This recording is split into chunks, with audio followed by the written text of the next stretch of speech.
აზერბაიჯანში საქართველოს პრეზიდენტის ვიზიტი კახში სტუმრობით დასრულდა. სალომე ზურაბიშვილი ქართულ სკოლაში მივიდა. მასწავლებლების გადამზადება და ქართული სახელმძღვანელოების დეფიციტი ადგილობრივების მთავარი პრობლემა. კახში მცხოვრებ ქართული წარმოშობის მოსახლეობას ორმაგი მოქალაქეობის საკითხიც აწუხებს. პრეზიდენტმა მათ პირობა მისცა, რომ ადგილობრივებისთვის პრობლემურ თემას აზერბაიჯანელ კოლეგასთან განიხილავს. საქართველოს პრეზიდენტმა აზერბაიჯანში ვიზიტი კახის მუნიციპალიტეტში სტუმრობით დაასრულა. სალომე ზურაბიშვილი კახის ქართულ სკოლაში სასწავლო პროცესით დაინტერესდა.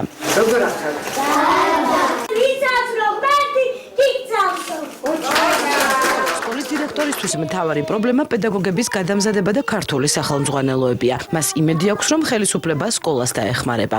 პირველი პრეზიდენტია, რომელიც ჩამოვიდა აზერბაიჯანის რესპუბლიკაში, ჩამოვიდა იქიდან კახის რაიონში და მოინახულა, ჩამოვიდა ჩვენ სკოლაში და გაეცნო ჩვენი სკოლის ცხოვრებას.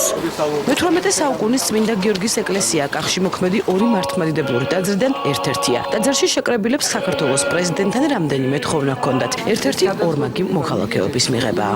საქართველოს ხელისუფლებისადმი ის პრობლემა გვაქვს, რომ ჩაგვწერონ ინგილოები. ჩემი შვილი არის თბილისის მოქალაქე, საქართველოს მოქალაქეა, მინდა რომ შვილიშვილებიც ჩავწერო და ბრძალიც არ წერენ.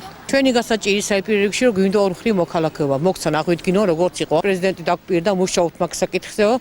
იმედია მოგცეო. ტრადიციას პრეზიდენტმა ზურაბიშვილმა არც ამჯერად უღალატა. კახში ქართული წარმოშობის აზერბაიჯანის მოქალაქეებს შეხვდა, მათი პრობლემები მოისმინა და ამ პრობლემების შეძლების დაკვარად გადაჭრას დაპირდა. სკოლები გვაქვს ქართული, განათლებას შეგულობთ, არ გვიშლიან ხელს. ფაქტის სახეზეა.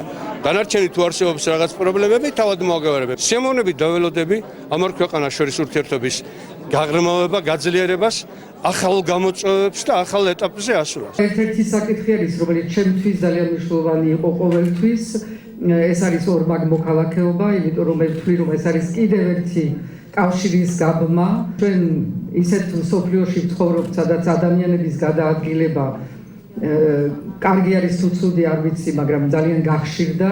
ამიტომ ეს საშუალება, რომ ამის მიუხედავად შენ ქვეყანასთან, შენ მშობლების და წინაპრების ქვეყანასთან შეინარჩუნო ეს სამართლებრივი კავშირი არის უფრო და უფრო მიღებული. ვიცი რას ნიშნავს საკვირეო სკოლა, ვიცი რას ნიშნავს ის ქართული ლექსები, გაჟღენთილი პატრიოტიზმით, მე ზუსტად გამახსენდა ჩემი თავი, როცა უყურებდი ამ ბავშვებს.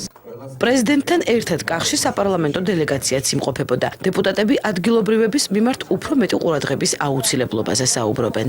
ვფიქრობ, რომ აზერბაიჯანის ხელისუფლებასთან არის შესაძლებელი ყველა იმ პრობლემაზე საუბარი, რომელიც აქ როგორც აქ აზერბაიჯანში მცხოვრებ ქართველებს, ასევე უნდა ვიფიქროთ იმაზეც, რომ ჩვენ უნდა მივაქციოთ ყურადღება საქართველოში მცხოვრებ საქართველოს მოქალაქეებს აზერბაიჯანული ეთნოსით. საქართველოს პრეზიდენტის ორდღიანი ოფიციალური ვიზიტი აზერბაიჯანში დღეს დასრულდა.